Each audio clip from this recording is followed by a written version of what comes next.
Pemirsa, DPO tersangka penyiraman cukup parah yang berperan jadi pencari eksekutor akhirnya diringkus Satreskrim Polrestabes Palembang sesudem 3 tahun buron di tempat persembunyiannya di kawasan Subang, Jawa Barat.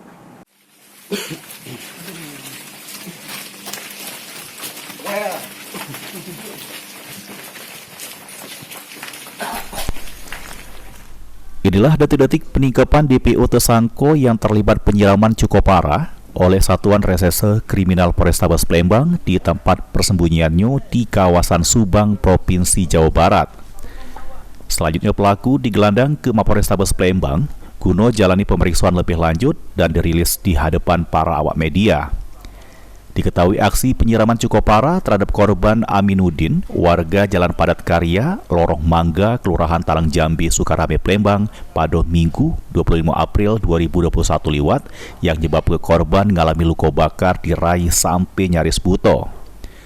Kapolrestabes Palembang Kombes Pol Haryo Sugiartono ngungkap ke tersangka DP yang diaman ke sesudem 3 tahun buron ini berperan jadi pencari wong yang galak jadi eksekutor nyiram cukup parah ke korban dengan upah 30 juta rupiah untuk eksekutor dan 30 juta rupiah untuk tersangka DP oleh wong narapidana kasus narkoba yang sakit hati terhadap korban.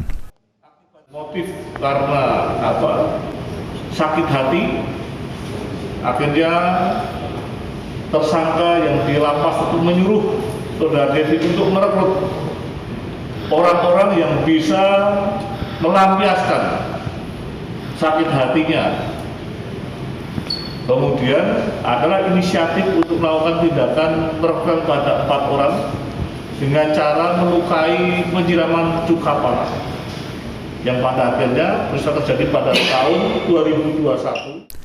Atas ulahnya tersangka terancam pasal primer 355 ayat 1 KUHP, junto 56 KUHP, subsidiar pasal 354 ayat 1 KUHP, junto KUHP dengan ancaman hukuman penjara 12 tahun. Heru Wahyudi, PAL TV.